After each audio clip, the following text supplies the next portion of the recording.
Happening today, the Jefferson County School Board will vote on the district's next superintendent. The candidates, Ben Schuldiner and Dr. Brian Yearwood, spent this last week publicly answering questions from the community. The school board will vote at 5 o'clock tonight. The decision, however, will be announced later after negotiations, which could happen as early as tomorrow. Meanwhile, JCPS is facing a new lawsuit after a parent said their child was assaulted at Butler Traditional High School. That lawsuit claims a Butler High School senior was beaten by another student after being threatened on social media, and that security knew but did nothing about it. His family said the attacker still attends that school, while the student has not returned since November. They're suing for negligence, battery, medical cost, and a restraining order, and as of now, the district has not responded to a request for comment. The U.S. Department of Education has denied appeals to fund more than $10 million worth of projects at Kentucky schools. It comes after the department abruptly canceled some $34 million in federal funding. The U.S. Department of Education pulled out of an agreement to give Kentucky school districts more time to spend that COVID relief fund in late March, but did leave the door open for case-by-case relief. Kentucky's Education Department appealed on behalf of school districts, but only 2 projects out of Boone County received approval. In a statement, Kentucky's Education Commissioner Robbie Fletcher said it is unfortunate that Kentucky has been denied more than $10 million so far to provide resources and improve the learning environment of our students. We expect the federal government to honor its promises to states and to our students.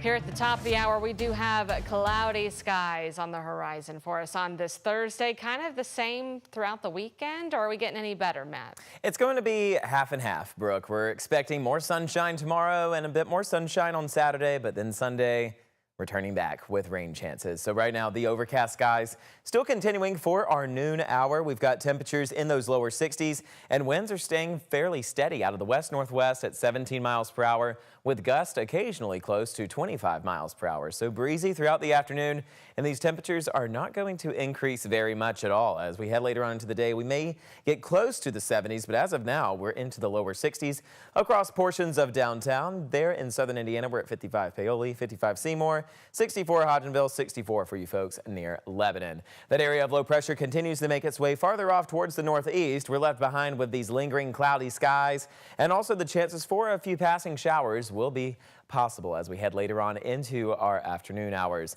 As of right now, we're staying dry, but as we go later, closer into the evening time, we will see a few spots where we encounter a few brief, weak, isolated showers.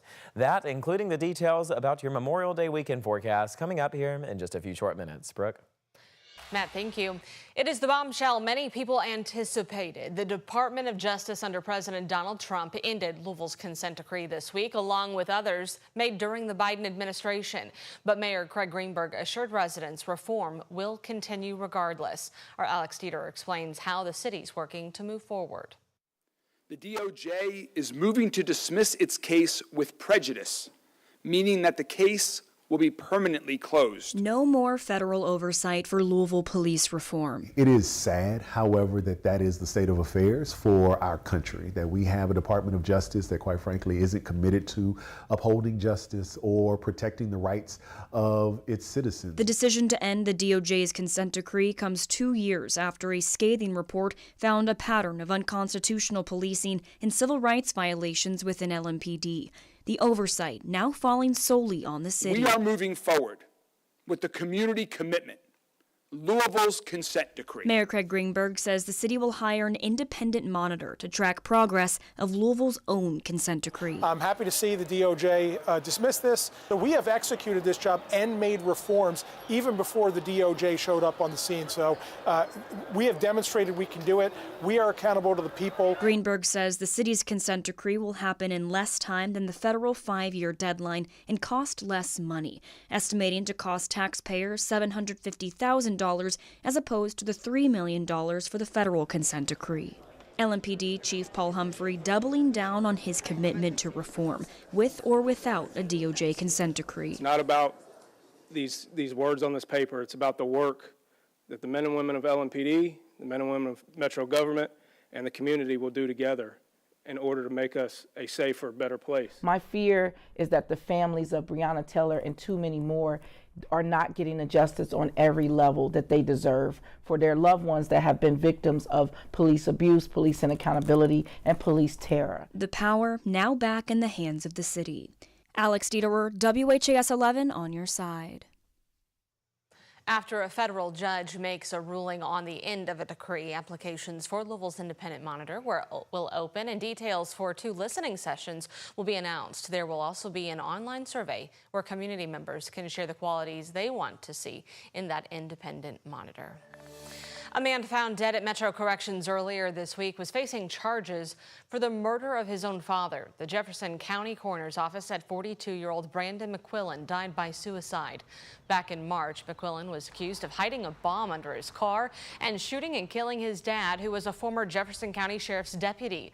Jail staff said other inmates alerted them to McQuillan, who was found unconscious in a housing unit, but he was unable to be revived. A wrong-way driver on I-64 caused a multi-vehicle crash. Police say it happened just after 10 o'clock last night. They said the driver entered the expressway from Grinstead Drive, where he hit several cars before finally crashing near the Melwood Avenue exit. After that wreck, the driver took off on foot but didn't get far. Police arrested him a short time later from the scene. The other drivers involved were checked out by EMS. One was sent to the hospital with non-life-threatening injuries. Police are also investigating a crash involving a Metro Corrections officer. It happened just after 7 o'clock at 3rd and Broadway yesterday. Officers said a marked corrections cruiser and another car collided at that intersection. The officer was taken to the hospital as a precaution, but police said they were okay. The other driver refused medical treatment.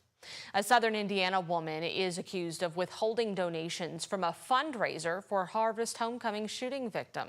According to court documents, Amber Tower owns a company which sold T-shirts and other merchandise to raise money for the Bryce Gerlach Memorial Scholarship Fund. Well, she's now accused of keeping that money instead of giving it to the family.